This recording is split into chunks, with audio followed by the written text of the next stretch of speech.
Olá, gente! Meu nome é Raika, sou estudante de medicina. Olá, gente! Meu nome é Raíssa, também sou estudante de medicina. E hoje, no nosso vídeo, eu quero começar fazendo um questionamento para você. O que será que a antiguidade clássica tem a ver com a medicina ou com neurociências? Pensando assim por cima, parece que realmente não tem nada a ver. Mas quando a gente vai analisar, a gente percebe que foi nesse momento, nessa época, que a gente teve um intenso desenvolvimento de várias áreas culturais e artísticas, como a poesia, o canto, também a questão das artes e também, principalmente, da música. A música, ela se fez muito presente na antiguidade clássica e é justamente dela que nós vamos estar falando. A música, com o passar do tempo, ela foi sofrendo tendo várias roupagens e caras diferentes, A gente percebeu que ela foi utilizada também não só para questões culturais, questões sociais, mas também para até mesmo questões espirituais, questões também relacionadas a vários ritos e também até mesmo para o bem-estar e para a saúde. E quando a gente analisa na atualidade, nós temos a musicoterapia, que é a música sendo implementada na área da saúde, na área do bem-estar, da medicina, que também vai gerar vários conhecimentos em relação a, por exemplo, a neurociências e o tratamento de várias pessoas. E, gente, falando um pouquinho da musicoterapia, o que é musicoterapia? Quem pode fazer essa prática musical, A musicoterapia, ela é um conjunto, digamos assim, a gente pode pensar em experiências musicais que vai ser com pessoas assistidas e com o musicoterapeuta. O musicoterapeuta é um profissional reconhecido que pode estar fazendo essa experiência musical. A musicoterapia, ela pode ser tanto atendida pessoas de forma individual ou em grupo. O principal objetivo dela é promover o bem-estar daquela pessoa, mas também, dependendo do indivíduo, a gente pode ter demandas diferentes, como, por exemplo, pessoas com Alzheimer ou pessoas autistas. A gente pode pensar em objetivos diferentes, como o desenvolvimento da comunicação, por exemplo. A musicoterapia, ela é sim reconhecida pelo MEC. Existe um curso, a gente pode ter o curso superior ou especialização reconhecida pelo MEC, e assim o musicoterapeuta pode atuar no Brasil inteiro, de forma ética e também responsável. E quando a gente percebe, a gente consegue perceber que nenhuma consulta, musicoterápica, ela é muito diferente, como a Raika falou, de pessoa para pessoa. Então, as necessidades e a utilização de técnicas que o musicoterapeuta vai utilizar vai ser diferente. Às vezes, com uma pessoa, ele utiliza a questão da vocalização, com outras a questão de instrumentos percussivos ou que vão desenvolver a questão da motricidade daquela pessoa. E a gente sabe que não é qualquer um, como ela falou, não é qualquer um que está habilitado a fazer, tem que sim ter essa especialização. E muita gente não sabe, mas a musicoterapia, ela vem sendo muito utilizada, principalmente em crianças autistas, também crianças com o transtorno de atenção, o TDAH. E é uma prática que tem tido bastante resultado. Hoje a gente vê, sim, crianças que têm baixa comunicação, principalmente por conta aí, a gente pensa do autismo, e a gente tem o desenvolvimento dessa comunicação de forma muito interessante. E é isso, você falou da relação da música com a parte clássica e a gente também falou um pouquinho de musicoterapia. Você poderia falar pra mim um pouquinho como a música, pensando em neurociências, como a música vai atuar no cérebro? Como é que é esse mecanismo? Você poderia falar pra mim? Com certeza. Então, gente, a música, ela, segundo Mozart, lá no Mozart no ensaio de 2019, ele vai estar dialogando, que a música, primeiramente, ela vai ser recebida pelas células ciliadas presentes no nosso ouvido interno.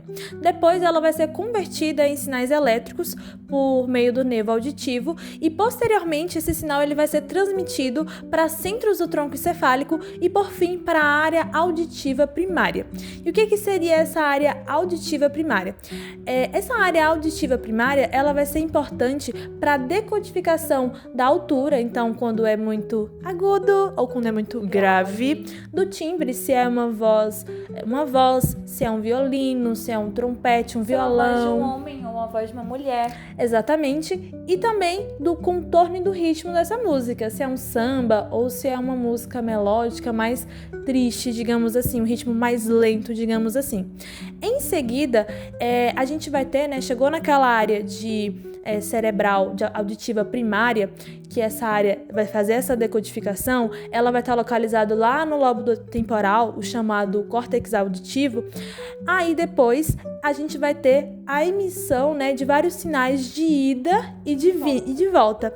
E esses sinais, eles vão estar conectando com o hipocampo, por exemplo. E o hipocampo, ele está relacionado com a memória.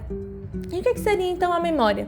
A memória é o que quando a gente escuta uma música que, por exemplo, a nossa mãe cantava e você, nossa, eu lembro dessa música quando era criança, uma música que o pessoal não aguenta escutar essa música que é do meu ex. Então, o hipocampo, ele está relacionado com a memória que a música traz pra gente, né? Essa memória, a famosa memória afetiva. A gente também, esses circuitos, vai conectar também a área do cérebro, né, chamado cerebelo, e também a amígdala, que vai ser a área de regulação motora e emocional. Então, às vezes, um pianista, ele tem que ter essa regulação motora. A gente também percebe justamente isso, né? Que a gente fica feliz, a depender da música, ou triste, a depender da música, ou muito animado também. Então, a gente percebe essa conexão e também a gente vai ter a conexão com o núcleo accumbens. Esse núcleo accumbens, ele vai ser responsável pelo sentimento de prazer e recompensa. Essa questão de prazer e recompensa é que a gente fica feliz, a gente se sente muito relaxado, muito alegre ao escutar uma música, a sensação de bem-estar, digamos assim. Também nós vamos ter a conexão com o lobo frontal, que ele vai ser muito importante no comportamento musical planejado. Por exemplo, você escuta uma música várias vezes, você já sabe mais ou menos para onde essa música vai. Ou um músico está lá na orquestra e ele tem que estar se preparando, né, para poder a parte dele tocar. E também a gente vai ter a ativação do sistema límbico. O sistema límbico é justamente essa área das emoções. Então, como eu falei, essa questão de felicidade, tristeza, às vezes a pessoa fica muito animada ou tem um sentimento, às vezes, de tédio, a depender como é que ela vai estimular. E a partir daí também que a gente pensa nesse processamento da música, a gente pode pensar como a musicoterapia ela pode ser um potente tratamento complementar em algumas doenças. Então a gente pode pensar no Alzheimer, por exemplo, ou também nas crianças autistas. Então é uma coisa que é bem interessante. Ou também pessoas que sofrem de transtorno depressivo, por exemplo, ou ansiedade também. Sim, porque, como você falou, né? A gente tem aquela parte do núcleo accumbens, que ele vai trazer aquela sensação de prazer, que é aquilo que é um dos objetivos que é falado sobre a musicoterapia, da promoção e prevenção também de algumas doenças e promoção do bem-estar do indivíduo ou daquela comunidade. Agora, Raika, eu tenho uma pergunta para você. Você acha que um cérebro de uma pessoa que é músico ou tem a música constantemente em sua vida, que faz alguma aula de instrumento, e uma pessoa que não é músico, tem alguma diferença quando a gente pensa assim no cérebro dessa pessoa? Então, segundo Mozart também, no ensaio de 2019, é falado que o processamento musical de melodias, né, em pessoas sem treinamento musical e pessoas com treinamento musical é diferente. Enquanto que as pessoas sem o treinamento musical possuem o processamento musical predominantemente no hemisfério direito, as pessoas com treinamento musical possuem uma maior conectividade entre os hemisférios, principalmente na área do corpo caloso, do córtex motor e também do cerebelo. Ou seja, a gente vai ter maior conectividade entre o hemisfério direito e esquerdo, principalmente por conta da prática musical. Alguns estudos dizem que aumenta o maior número de sinapses entre os neurônios.